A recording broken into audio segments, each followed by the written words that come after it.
Welcome back, friends. It's always a joy to have you here with me tonight. Before we begin, I'd love to know where are you listening from. I read every single one of your answers, and it always amazes me how these mysteries connect us across the world. If you're new here, don't forget to subscribe so you don't miss a single story. We share fresh mysteries every day. Now, settle in, because tonight's tale is not just a cozy holiday gathering.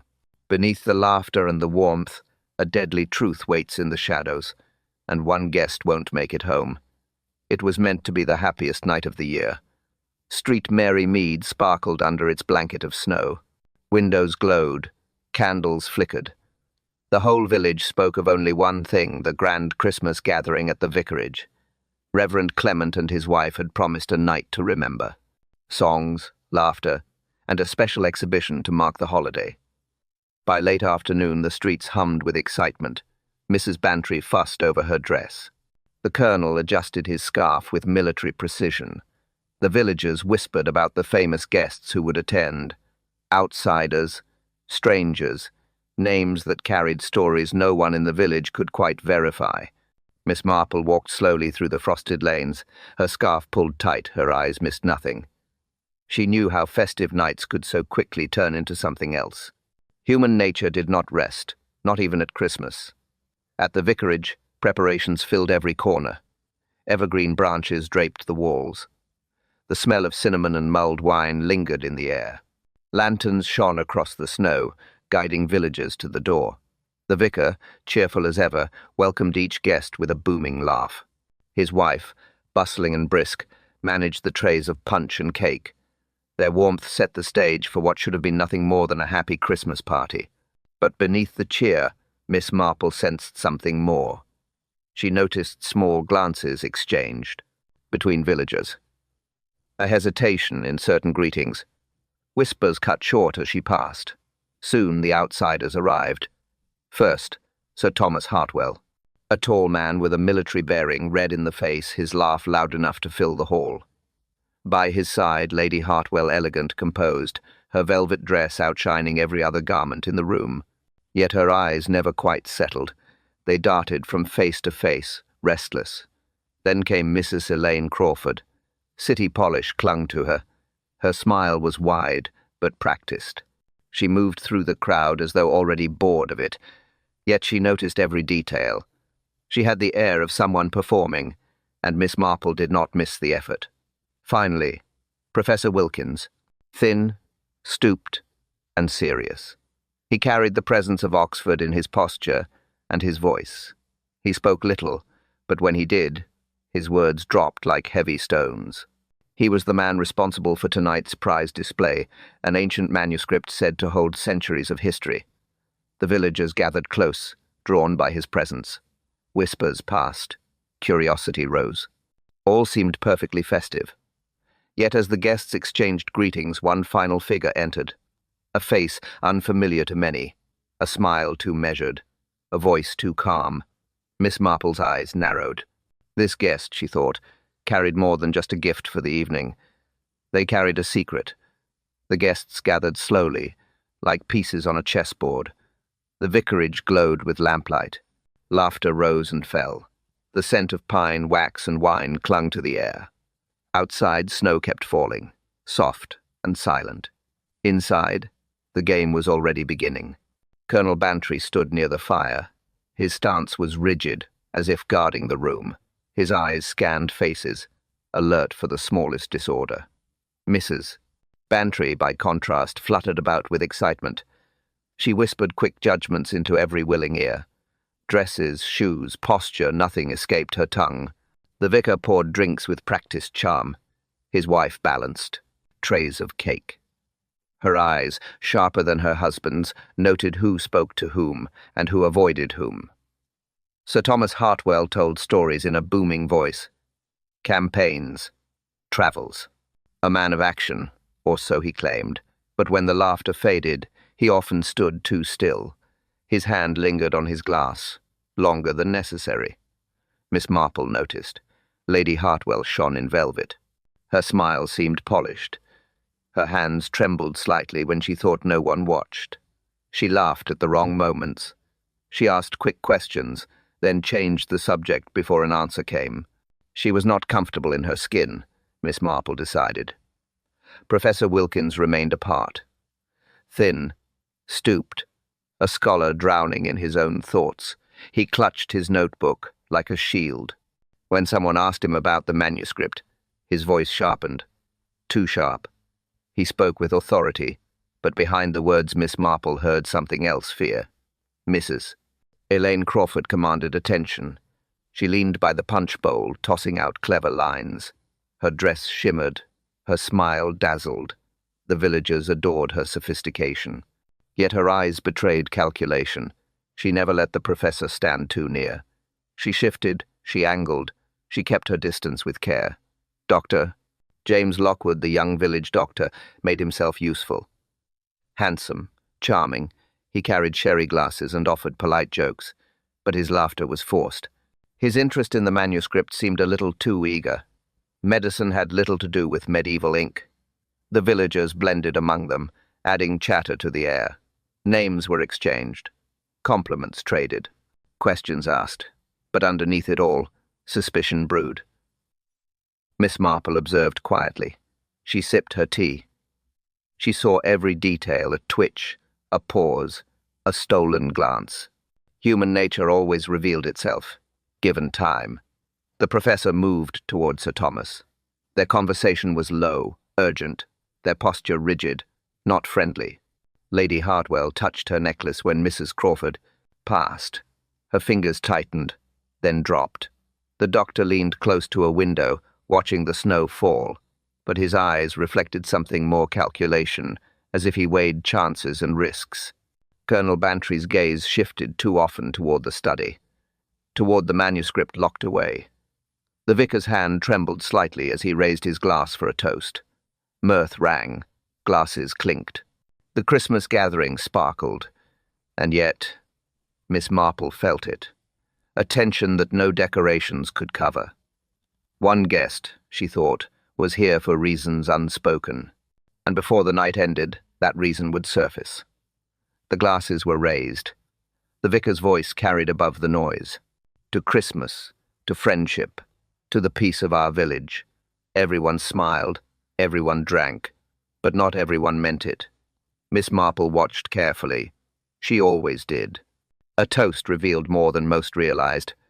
Who looked away? Who drank too fast? Who drank too slow? Colonel Bantry drained his glass in one swallow. Military habit, or perhaps nerves. His wife giggled, though her eyes followed Mrs. Crawford's every move. Mrs. Crawford lifted her glass with elegance. She smiled for the crowd, but her gaze darted toward the professor. When he caught it, she turned away too quickly. Professor Wilkins hesitated before sipping. His thin fingers shook against the stem. He swallowed as though the wine were bitter. When Sir Thomas clapped his shoulder, he flinched. Sir Thomas laughed the loudest. He raised his glass high. His booming voice rang against the rafters. But when Lady Hartwell joined the toast, her hand trembled. The rim of her glass clicked against her teeth. Dr. Lockwood raised his drink with ease. His eyes, however, were not on the company. They lingered on the study door, the locked study, the room where the manuscript waited. The villagers joined in cheerfully, unaware of the tension weaving between the outsiders. They clapped, they laughed, they sang, but Marple's faded eyes saw it, clearly. Threads pulling, tangling, tightening. The toast ended, glasses lowered. The chatter resumed, yet something had shifted. The professor left his place and drifted toward the fire, alone, his back curved, as though carrying a weight. Sir Thomas followed, smiling still, but his jaw tightened. Mrs. Crawford excused herself with a laugh. She moved deliberately away from the professor. Too deliberate. She busied herself with the punch bowl. Lady Hartwell pressed close to her husband. Her hand clutched his sleeve. She whispered something quickly, but he brushed her off with a stiff smile. Colonel Bantry spoke of old campaigns, but his eyes flicked constantly toward the door of the study. His words stumbled once. He cleared his throat, his face stern. The vicar's wife refilled glasses. Her movements seemed cheerful, but her lips pressed tight. She, too, glanced toward the study more than once. Miss Marple remained seated. Her knitting rested in her lap. She did not move. She only watched. Human nature unfolded before her like a play she had seen before. Jealousy, fear, secrets. The old patterns never changed. A sudden draught swept the room. The candles flickered. The shadows danced across the walls. Guests laughed, but uneasily. Someone muttered about the weather. Someone else mentioned the snow thickening outside. The vicar laughed, forcing brightness. Never mind the storm. Tonight is about joy. But the cheer did not return. A heaviness had crept into the room. It lingered, quiet, waiting. Miss Marple's eyes turned once more to the door of the study. Locked, guarded, desired. The storm rattled the windows. And then the lights flickered again. This time they almost went out. The vicar cleared his throat. At once, the room fell quiet. The chatter, the laughter, the storm outside all faded into silence. He gestured toward the study door. "My friends," he said, "tonight you will see something few ever glimpse. A treasure of faith and history." The Canterbury Psalter. Gasps rippled. Even the villagers who had heard whispers all week leaned closer. The outsiders stiffened. Their faces shifted, each betraying something different. Curiosity, hunger, fear. The vicar's wife produced the key. Slowly, carefully, she unlocked the study. The heavy door creaked open. Lantern light spilled across shelves, books, and the glass display case at the center. The guests followed in small groups, one by one, like pilgrims to a shrine. Colonel Bantry entered first, his steps firm. He bent close to the glass, lips tight, saying nothing. His wife lingered behind, whispering in awe, her eyes wide. Sir Thomas moved next.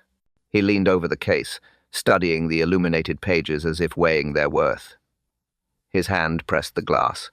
Too long, too still. His wife pulled him back gently. Lady Hartwell kept her gaze low. She barely looked at the manuscript at all. Her hands shook as she adjusted her glove. Mrs. Crawford was slower. She tilted her head. Her eyes gleamed in the lamplight. But when Professor Wilkins entered, she turned away, suddenly uninterested. The professor bent over the psalter with trembling hands. His breath quickened. He muttered to himself in Latin. He almost touched the glass, then stopped. Sweat glistened on his forehead. Dr. Lockwood entered last. He adjusted his spectacles. He bent close, lips parted as if in reverence. Yet his eyes darted, not just to the pages, but to the locks, the hinges, the case itself. Miss Marple observed from the doorway. She did not lean close. She did not need to. Human nature was louder to her than ink or parchment. The vicar's voice broke the silence. "You've seen enough, friends. Let us secure it." He stepped forward, locked the case again, drew the curtains in the study, then guided everyone back into the drawing room. The party resumed, though quieter now. The treasure lingered in their minds. The air grew heavier. Conversation grew sharper. Eyes drifted, again and again toward the study door. Outside, the snow thickened. The storm pressed against the windows.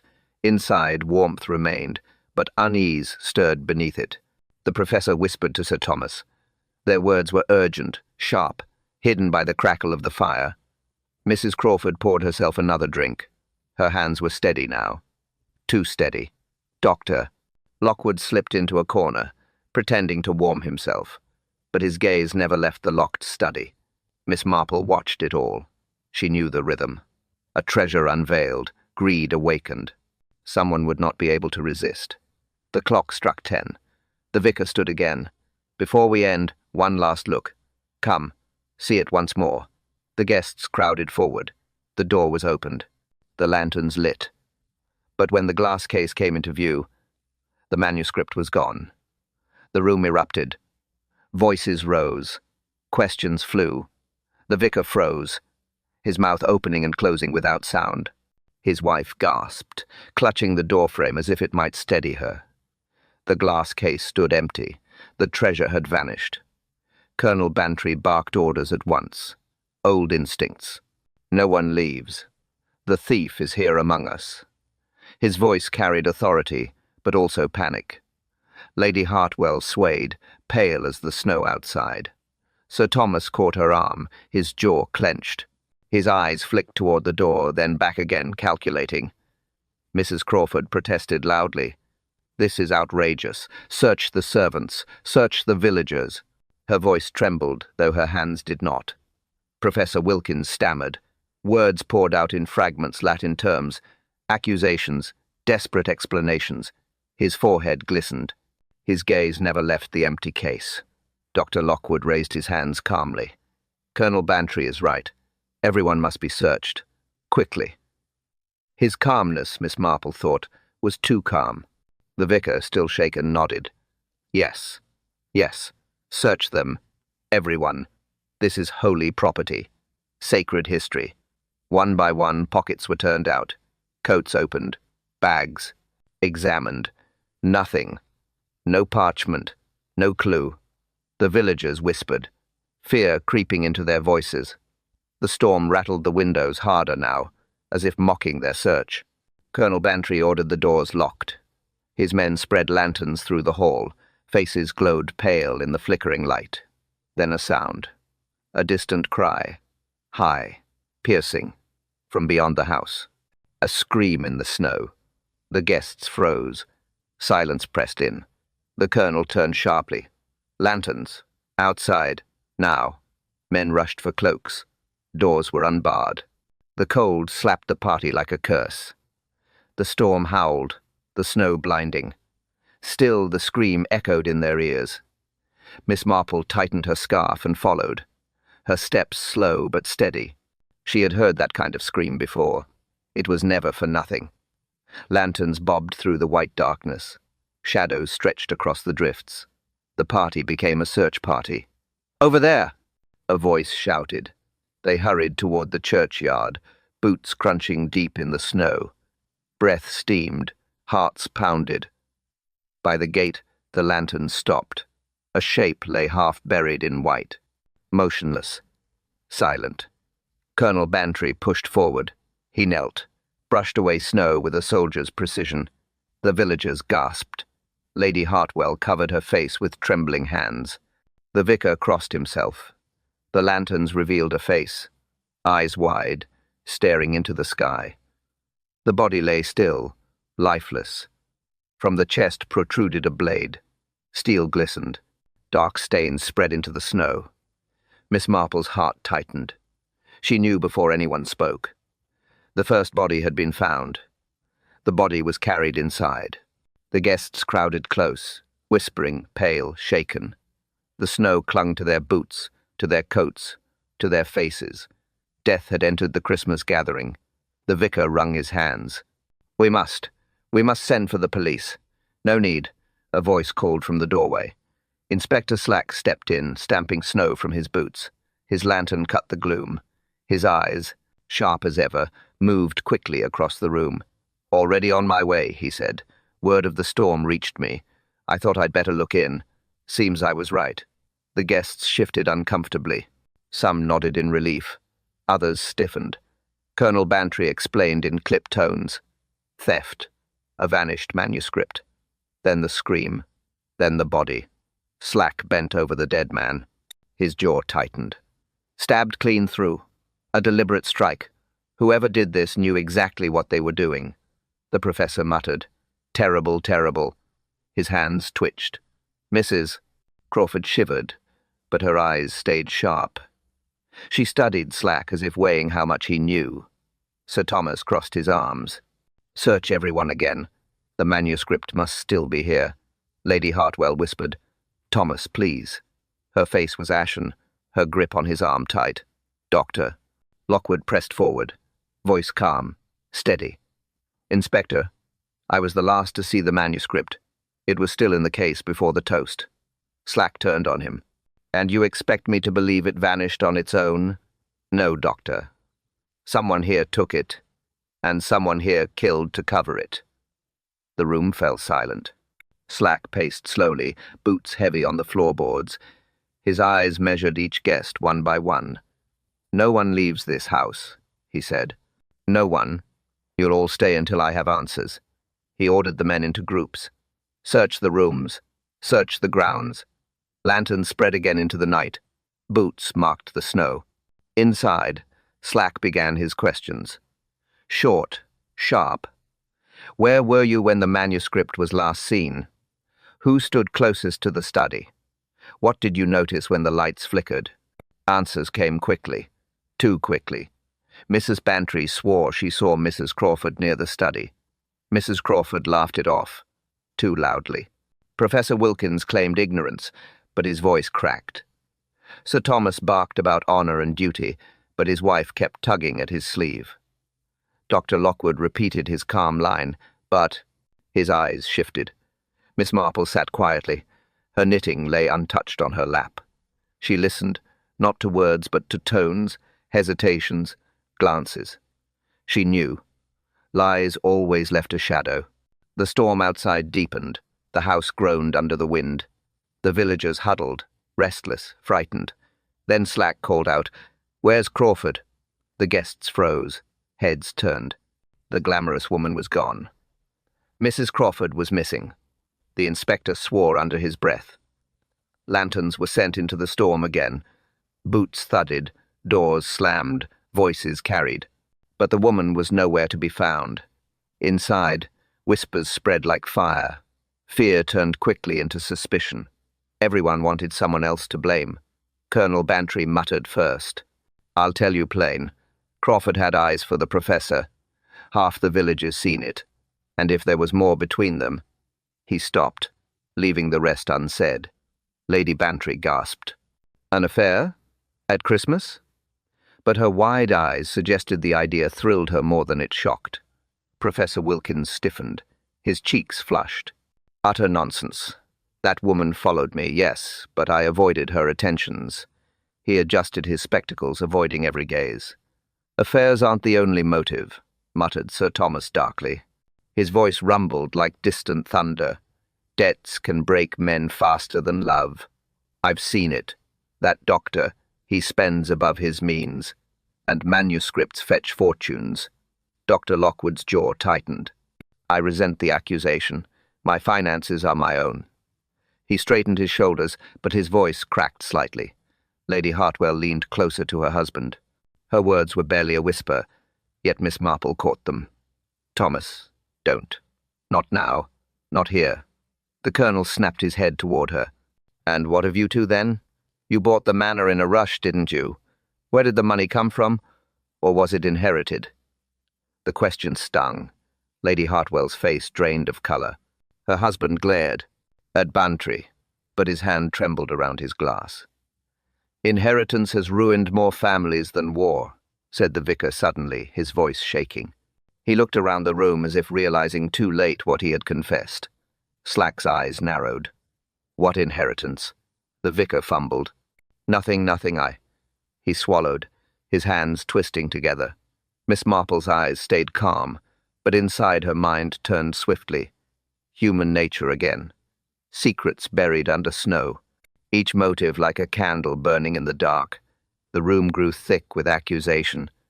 Whispers piled on whispers. The professor's name, the doctor's debts, the Hartwell's fortune, the vicar's slip. It was all noise, yet beneath it lay a rhythm. A pattern. Every person had something to hide. Inspector Slack finally raised his hand. His voice cut through the storm outside and the storm inside. "Enough. We'll sort facts from gossip. Rumors won't solve this." But even as he spoke, the rumors clung. They grew stronger, feeding fear. Fear fed anger. And anger always found a target. The villagers pressed closer. The outsiders stiffened. The storm rattled the panes. Then the door banged open. A man stumbled in, snow plastered to his coat. His lantern swung wildly. "I saw her," he shouted, gasping. "I swear I saw Mrs. Crawford. Alive. Out there in the churchyard just now." The room froze. The villagers' words rang out. "Mrs. Crawford. Alive. Seen in the churchyard." Inspector Slack snapped to attention. "Show me now." Lanterns lit again. The guests followed reluctantly, coats pulled tight. Miss Marple joined them, slow but steady. She had seen enough storms, both weather and human, to know the danger was only growing. The party trudged through the snow. The church loomed, black against the white. Its windows glowed faintly, coloured light spilling across the drifts. The bells did not ring, yet the air throbbed with unease. The villager pointed, his hand shaking. There, near the north wall, I saw her moving. They spread out. Lantern beams swept the snow, footprints crossed and tangled, some fresh, some half-buried. The wind made the trail uncertain. No body, no Crawford, only silence, then a crash, from the vicarage behind them. The inspector spun. Back, quickly. They ran, boots sinking deep, breath heavy in the freezing air. The lanterns swung wildly, shadows leaping across the snow. When they reached the vicarage, the door stood ajar. The wind howled through it, rattling branches against the frame. Inside, the hall was dark. The fire in the drawing room had guttered low. Something had happened. Colonel Bantry pushed forward, lantern raised. His voice was grim. Someone's been here. The study. The lock hung broken, splintered wood on the floor. The glass case lay overturned, shards glinting across the rug. Books pulled from shelves, papers scattered. The vicar's wife cried out. Not again, oh, not again. Inspector Slack moved fast, searching corners, sweeping the lantern high. They were here, and not long ago. Miss Marple touched the fallen glass gently. Her faded eyes studied the chaos. Yet she knew chaos often hid careful intent. This was no random break-in. Lady Hartwell clung to her husband's arm. Her whisper carried. Thomas, please. Let's leave. I can't bear this. He muttered back, but his eyes were sharp, alert, calculating. The professor stepped forward too quickly, scooping a paper from the floor. Slack snatched it from his hand. Evidence. Don't touch. The guests pressed close. Fear mounted. The storm outside howled louder, as if mocking their small lights. Then came the discovery. Near the study door, half hidden beneath a torn curtain, lay an object. Small, heavy. Dark stains across its surface. Colonel Bantry bent, lifted it carefully. His voice dropped, harsh and low. Inspector, you'd better see this. The lantern revealed it. A dagger, old, ornate, its blade smeared in fresh blood. The dagger lay in silence. No one spoke. The blood on the blade spoke enough. Inspector Slack lifted it carefully with his handkerchief. His eyes narrowed. Fresh, very fresh. The vicar groaned, sinking into a chair. Murder in my house. At Christmas. What evil walks among us? Lady Hartwell turned away, pressing her handkerchief to her lips. Sir Thomas's jaw clenched. His arms circled her shoulder, but his eyes stayed fixed on the weapon. Professor Wilkins muttered to himself. Latin phrases, nervous whispers. His fingers twitched as though he longed for a pen. Dr. Lockwood stood stiff, his face pale but composed. He stared at the blade too long. Far too long. Miss Marple said nothing. Her eyes drifted away from the dagger. The study remained in disarray. Papers scattered, shelves ransacked. Books pulled from their places. Too much mess for a simple theft. She bent slowly, her knees protesting. She lifted a sheet from the floor. Torn. Folded once, as if hidden in haste. No one noticed. All eyes were on the blood. Marple opened the page with delicate care. The paper was old, ink faded, but the words leapt at her. Latin again. Not scripture, not verse. A code. She adjusted her glasses. Her eyes traced the strange markings. Not random. A pattern. Letters arranged in intervals. Symbols tucked between lines. A cipher. Her lips pressed thin. She had seen such things before. Soldiers in the war. Secret communications. And before them, monks who hid messages where no king could read them. This was not part of the Psalter, she realized. Not a hymn, not a prayer. A secret. She glanced up. No one had noticed her discovery. Slack barked questions. The guests shouted denials. Fear thickened the air. She lowered her gaze again, studying the faded symbols. One line clearer than the rest. The treasure lies where the Virgin weeps. A chill ran through her. This was not mere theft. This was a hunt. A hunt for something older, deeper, buried long before tonight. She folded the page carefully, slipped it into her knitting bag. No one must see it yet, not until she was certain. The dagger had seized their attention. Let them stare at the blood. She knew the truth, always hid where no one looked. The professor's eyes flicked toward her, sharp for a moment, too sharp. She looked away at once. Miss Marple's needles clicked softly in her lap. Her expression remained mild, but her mind turned quickly, stitching facts faster than wool. The dagger meant murder, but the page meant more, much more. It meant this crime was not about one manuscript, not about one thief. It meant Street Mary Mead itself held a secret older than anyone guessed, and someone would kill to uncover it. The storm howled louder. Inside, the vicarage burned with tension. Fear now had a face. The blood-stained dagger. Inspector Slack pressed on. We know one thing. Whoever stole the manuscript is still here, and whoever killed didn't act alone. Too much noise. Too much movement. Someone's lying. Eyes shifted. No one spoke. Miss Marple sat quietly, her knitting untouched. Her gaze moved from guest to guest, weighing them as she always did. Words revealed little, faces revealed more. She chose carefully where to press. One question. Small, gentle, but sharp enough to cut. She looked at Dr. Lockwood. You bought the practice from Dr. Heliot, didn't you? 6 months ago? His smile was quick. Too quick. That's right. A straightforward sale. Marple tilted her head. Curious. Dr. Heliot told my niece he never intended to sell.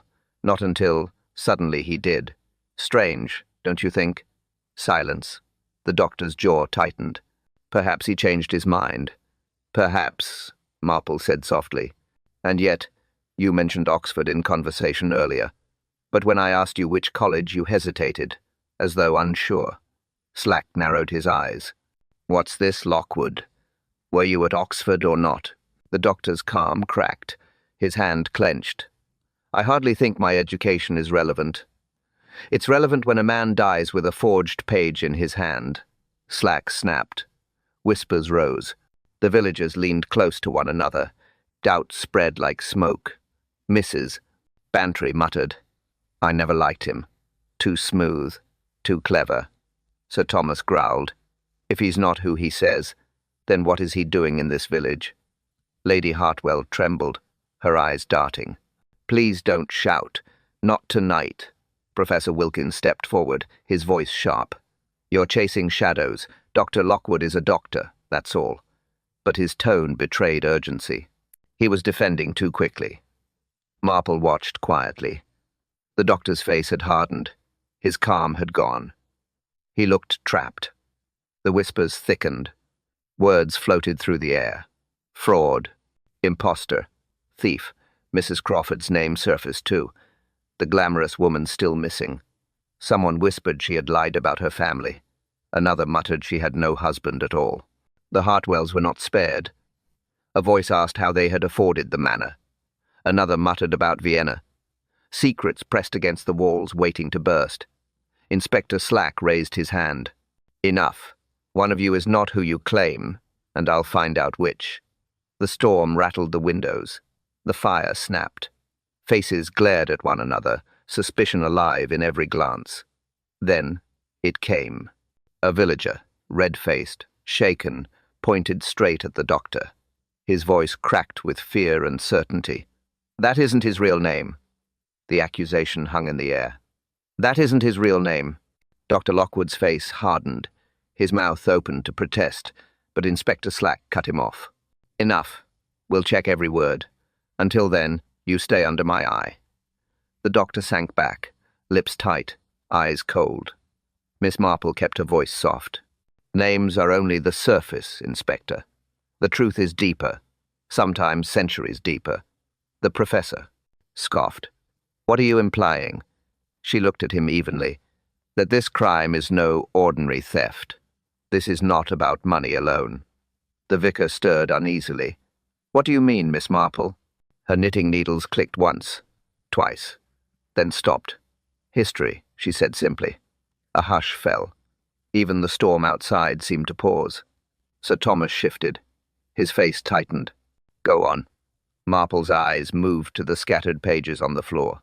This manuscript was not chosen by chance. The Psalter once belonged to a Templar monastery. Before Henry VIII's men broke the order, certain relics were hidden. Coded messages were slipped into texts. Treasures buried passed through trusted hands. Lady Bantry gasped. "Treasures? Here? In Street Mary Mead?" "Not jewels," Marple said. "Not gold. Something else. A relic of faith. A secret worth killing for." Professor Wilkins cleared his throat, but his voice faltered. "Nonsense. Monastic myths. Old tales." Sir Thomas's eyes burned. "Not myths. I've studied them. Some orders swore to guard what kings could not be trusted with." Lady Hartwell touched his sleeve, whispering, "Thomas, please." But her voice quivered. The colonel frowned. "So you mean to say, this murder, this theft, it's tied to the Templars?" Marple nodded. "Yes. The dagger, the cipher, the secrecy. It fits a pattern. Whoever stole the page knew what it meant. They weren't after just a manuscript. They were after the key it carried." Inspector Slack muttered. "A key to what?" Marple's eyes fell to her knitting bag. She touched it lightly. "To the place where the Virgin weeps." The words drew silence. Faces turned, puzzled, fearful. "The stained glass," Sir Thomas whispered suddenly. His voice cracked with awe. "The Virgin Mary in the church window. Her eyes, the angle of the light." Professor Wilkins bristled. Ridiculous. A superstition. But Marple saw the truth in Sir Thomas's face. He knew. He had known all along. The storm rattled the house again. The fire roared higher, sparks leaping. Shadows swayed across the walls like figures from another age. Marple's mind moved swiftly. The cipher, the dagger, the history. She knew now. This was not madness, not myth. It was real. She slipped her hand into the bag, touched the torn page once more, and whispered to herself, "The treasure exists." The storm deepened. Snow hammered the windows. The wind howled through every crack of the old vicarage. The candles flickered and bent. Then darkness. The lamps went out at once. The fire hissed low, as though smothered. The room plunged into shadow. A collective gasp. Feet shuffled. Someone cursed. Inspector Slack's voice cut through the dark. "Stay where you are, don't move." But already panic stirred. Hands reached for matches. Someone knocked over a chair. Glass shattered against the floor. Miss Marple stayed still. She knew fear multiplied in the dark. Her eyes searched for the faintest outline. Nothing. Only shifting shadows. At last a flame sparked, then another, candles lit, trembling in uncertain hands. The room came back into view, pale and uneven. Faces loomed, frightened, strained. The vicar's wife whispered, "The telephone lines. Surely we can call for help." Slack shook his head grimly. "Lines are down. The storm's cut us off. No way out till morning." The words dropped like stones. No help. No escape. They were trapped. The villagers huddled close. Outsiders stood apart. Suspicion grew in the spaces between them. Professor Wilkins rubbed his hands together nervously. "This is madness. We're locked in with a murderer." Mrs. Bantry wailed. "And Crawford missing in the snow. She'll freeze unless—" Her words broke. She didn't finish. Sir Thomas's voice rumbled. "Then we guard the doors. No one leaves. No one." Lady Hartwell clutched his arm. Her lips trembled. Her eyes darted toward the window, as though expecting a face to appear there. Dr. Lockwood adjusted his coat. Calm again. Too calm. His eyes moved steadily across the room, weighing everyone. Miss Marple watched. The storm had forced them together. The killer was among them, listening, planning. The storm outside was nothing compared to the storm inside. A sudden bang jolted them. The colonel spun. "What was that?" Another slam. This time close. A door somewhere down the hall. Slack grabbed a lantern. "Stay here." But Marple was already rising, her steps quiet, careful. She knew the sound. A door forced shut. A lock turning. A trap. They followed the noise to the far corridor. The air was colder here, the windows rattling with the storm. The lantern light swept across the hallway. Shadows leapt across the walls. The guests pressed close, whispering in dread. Then it came again, a muffled pounding, from behind the last door. Someone inside. The inspector rattled the handle. Locked. He slammed his fist against the wood. "Who's in there? Answer!" The pounding grew frantic. A cry rose, muffled by the heavy door. Lady Bantry shrieked. The vicar crossed himself. Slack barked for help. Men pushed forward. Their shoulders hit the door. Once. Twice. The wood creaked. Marple's eyes narrowed. Whoever had been locked inside was not put there by accident. The storm wailed.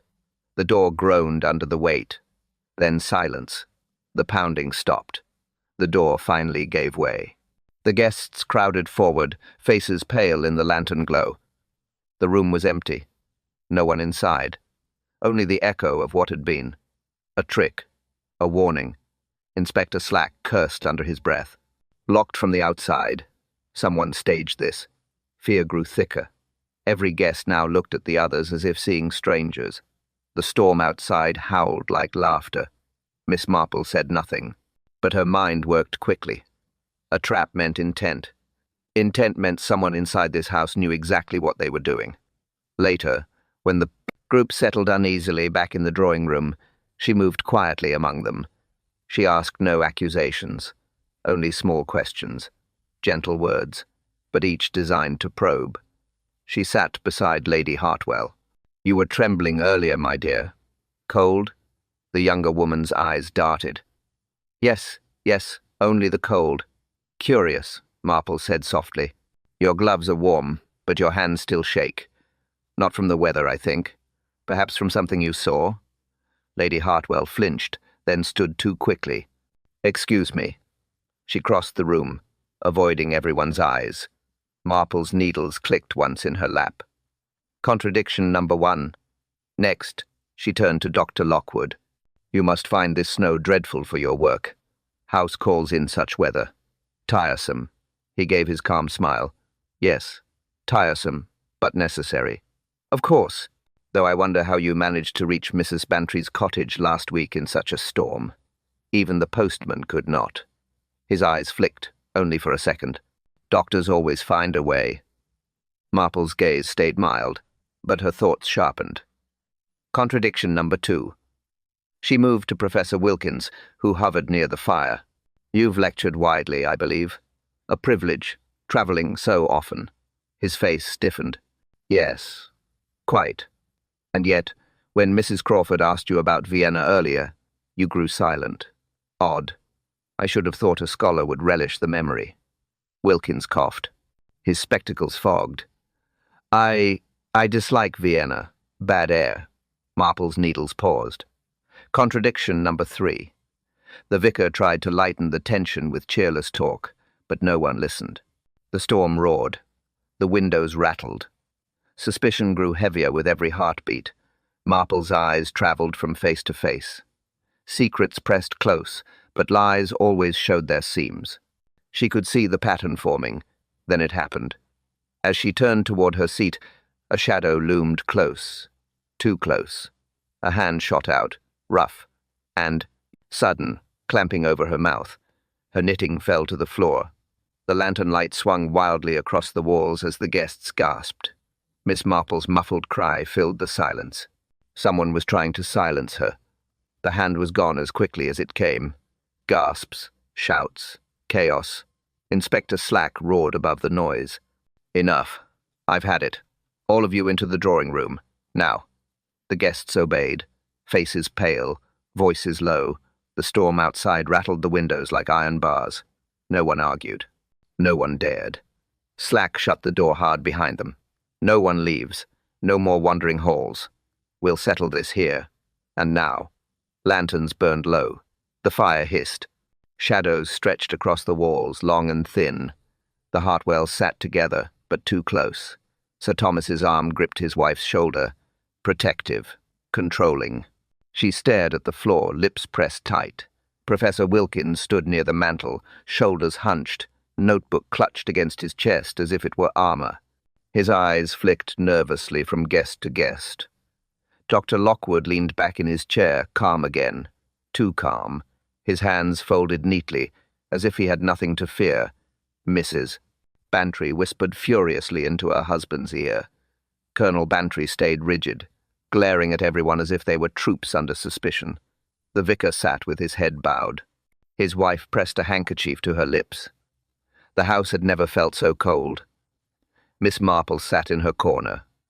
Her knitting lay in her lap, her needles clicking softly. She watched them all. Every glance, every twitch. Reaction spoke louder than words. Inspector Slack's voice cut like a blade. One of you killed, one of you stole, and one of you thinks you're clever enough to silence witnesses. You're not. Eyes darted. Whispers rose. The storm outside howled louder, rattling the glass as if eager to hear the truth. Slack moved closer to Lockwood. Your name's a lie. That's clear enough. Lockwood's smile held, but faint. Accusations proved nothing, Inspector. Then to Wilkins. And you, too quick to shield others, too nervous for a man of learning. The professor stammered. I only wish to avoid hysteria. Slack turned to the Hartwells. And you two, the manor, the money, more secrets than you care to admit. Lady Hartwell flinched. Sir Thomas's jaw clenched. Neither spoke. Silence followed, the kind that pressed against the ears, heavy and suffocating. Then a sound. The creak of the side door. A servant stepped hesitantly into the room. The young footman, pale from the cold, snow still clung to his shoulders. His voice trembled. Inspector, I found something. Out by the stables. Every head turned. Slack's eyes narrowed. What did you find, boy? The servant stepped forward. From his coat he pulled a scrap of parchment, damp with snow, smeared with earth. The edges glowed faintly with old gold leaf. A page, he whispered. It looks like part of the manuscript. Gasps filled the room. The professor lurched forward, eyes wild. Slack seized the scrap before he could touch it. But Miss Marple leaned forward, her faded eyes sharp. She recognized the script instantly. Not a hymn, not a prayer. It was another clue. The room fell silent. Inspector Slack held the torn page high. The candlelight caught the faint gold on its edge. The professor's eyes locked on it, wide and feverish. Evidence, Slack barked. And it points straight to you, Wilkins. The professor's face drained. His hands trembled. Nonsense. I never left the house. You knew the manuscript best, Slack pressed. You alone could have opened the case without damage. You alone could decipher these pages. The villagers muttered in agreement. Fear shifted into anger. Anger wanted a target. Mrs. Bantry whispered, I always said he was odd. Colonel Bantry nodded. Scholar or not, he looks guilty enough. Mrs. Crawford's name surfaced. Again in hushed tones, but the professor's panic drowned it out. He clutched his notebook tight. You don't understand. I studied the Psalter, yes, but I never touched it. That page. Slack snatched the notebook from his hands. Papers fluttered out. Scribbled diagrams. Strange symbols. Cipher notations. Gasps filled the room. There, Slack roared. Secret codes. Just like the one in the stolen page. Proof enough. The professor stumbled back, his voice cracking. No. It was research. Notes from my lectures. Dr. Lockwood sneered. A convenient excuse. Sir Thomas muttered darkly. He knew of the treasure. He wanted it for himself. Lady Hartwell shivered. Please, Thomas, let it end. Let it be him. Relief began to spread like warmth after frost. The villagers straightened. The vicar's wife breathed easier. Even Slack allowed himself a nod. A clever man undone by his own papers, he said. Wilkins, you're under arrest. The inspector's men closed in. Hands gripped the professor's arms. He cried out once, desperate. I swear, I am innocent. No one listened. Except one, Miss Marple. Her eyes did not leave the scattered pages. She bent slowly, picked one up, studied the hurried scrawl. Her lips pressed tight. Her needles lay forgotten in her lap. She saw it clearly now. A detail no one else had noticed. A detail too sharp, too dangerous. The wrong symbols, the wrong hand, the wrong ink. This was not the work of the professor alone. She lifted her head. Her voice, calm but firm, cut through the relief like a knife. No. The room froze. All eyes turned to her. Marple rose slowly, the parchment still in her hand. Her faded eyes gleamed with quiet certainty. Her words landed heavy, final. The real killer still sits among us. The room held its breath. Miss Marple stood, small and quiet, yet every face turned toward her. The fire hissed. The storm rattled. No one moved. Inspector Slack scowled. "What do you mean, Miss Marple? The evidence is clear." Her voice was calm. "Clear, Inspector? No. Convenient, yes. Too convenient." Almost as though it had been arranged. The professor sagged in his captor's grip, eyes pleading. Marple held up the scattered notes. "These symbols, different hand. Look, the loops are broad here, but Wilkins's writing is cramped, narrow. These pages were planted." A murmur spread. The colonel frowned. The villagers shifted uneasily. "Planted by whom?" Slack demanded. Marple's gaze moved across the room. By the one person who seemed calmest of all. Too calm. Always calm. Even when death struck. Her eyes rested on Dr. Lockwood. He straightened, but only slightly. His smile flickered. Marple continued. "A doctor who appears out of nowhere. Buys a practice no one expected to be sold. Claims an Oxford education but falters when asked for detail. Always near the study. Always watching the locks, not the manuscript itself." Lady Bantry gasped. "Lockwood?" Slack stiffened. "Is this true?" The doctor laughed softly. Too softly. "You'd take the word of an old woman over mine?" Marple's voice sharpened. "You locked that door in the corridor. You staged the panic, and when the lights failed, you moved unseen. The dagger you admired earlier, yes, you left it where we would find it. A distraction. A warning." The vicar's wife whispered, "But why? Why do all this?" Marple's voice softened, but her words cut deep. "Because he is not Dr. Lockwood at all. He is a hunter, a man chasing what the Templar Code pointed to. The manuscript was only the key. The treasure lies here, in this village, and he came to take it." Silence. Then Sir Thomas spoke, his tone heavy. "I saw it in his eyes, the same hunger I've seen in soldiers. Men who would kill for less." Lady Hartwell shuddered, covering her face. The doctor's smile vanished. His calm cracked. "You fools. You don't understand what lies beneath this place. Power. Enough to change everything." Slack stepped forward. "Then you admit it." But Lockwood moved fast. His chair toppled.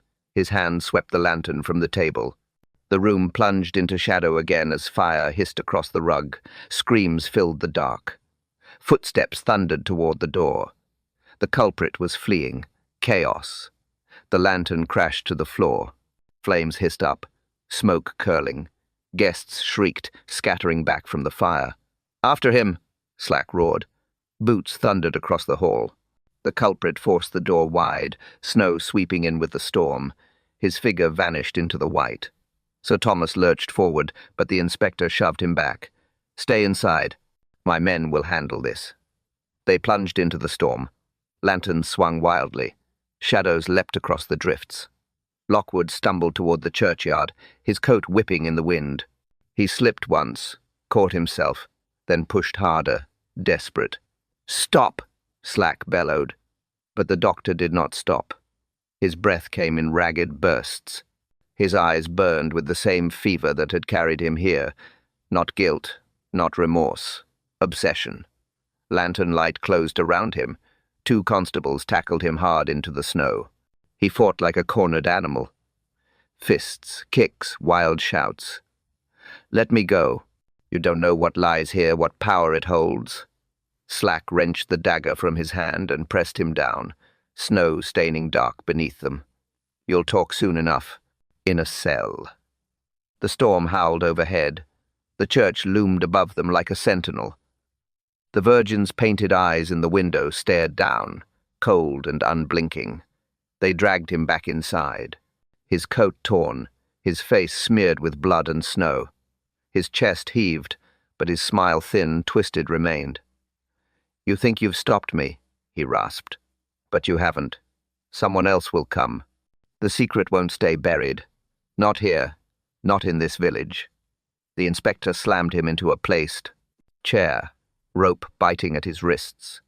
"Save your riddles. You're finished." The guests pressed close. Relief mingled with fear. Mrs. Bantry whispered thanks to heaven. Lady Hartwell wept against her husband's arm. Professor Wilkins sank into a chair, muttering prayers. Slack straightened. His voice was firm. "This man is no doctor. His name, his past all false. He came here to steal, and he killed to cover it. But he will hang for it, make no mistake." The guests exhaled, some for the first time all night. The weight seemed to lift. The storm still raged, but inside the vicarage there was a fragile calm. Only Miss Marple did not smile. Her needles lay untouched in her lap. Her eyes were fixed on the man bound to the chair. She heard his words, and she knew truth lingered beneath them. She spoke softly, barely more than a whisper. "Human greed never changes. It only waits for its chance." The storm eased by dawn. The snow still lay heavy across the village, but the howling wind had quieted. Smoke rose from the vicarage chimney once more. Inside, the guests sat in weary silence, faces pale, voices hushed. Inspector Slack kept his prisoner bound. The false doctor no longer struggled. He sat slumped, eyes fixed on nothing. The fever in him had burned down to embers. Colonel Bantry muttered, "It's over then." But his voice carried doubt. Mrs. Bantry sighed. Christmas night ruined. Who could have imagined such wickedness? The vicar poured tea with trembling hands. His wife tried to smile, though her lips could not hold it. Relief sat beside sorrow. Professor Wilkins held the fragment of manuscript carefully, reverently. He dared not look at Miss Marple, but she noticed the shame in his posture. His scholarship had been used as cover for darker deeds. Lady Hartwell leaned against her husband. He stared grimly at the floor, as though seeing old battlefields. The treasure, the dagger, the secrets it had stirred something heavy in him, something he would not name. Miss Marple sat quietly, her knitting once again in her lap. She had said little after the arrest. Now, with calm returning, the others looked to her. She gave them no triumph, only truth. "Greed wears many faces," she said softly. "Sometimes it looks like ambition. Sometimes it hides as learning. Sometimes it calls itself love. But always, it takes, and once it begins, it cannot stop." Her words settled over the room. No one argued. They all knew she was right. "The treasure may lie buried still," she continued. "Perhaps for the best. Legends draw men faster than gold, and legends kill as easily." The fire crackled. The silence deepened. Outside, the first bells of Christmas morning rang faintly through the snow, a reminder that life moved on, even when secrets broke through the surface. Inspector Slack grunted. "I'll take him to the station when the road's clear. We'll sort the rest in due course." The guests nodded. One by one they rose, weary, ready to leave. They had come for a celebration and found themselves trapped in a crime. None would forget it. Only Miss Marple remained seated. She watched them go, her eyes thoughtful, her hands still. She spoke at last, her voice gentle but firm. "The trouble with secrets is, they never stay buried. Thank you for listening until our next mystery."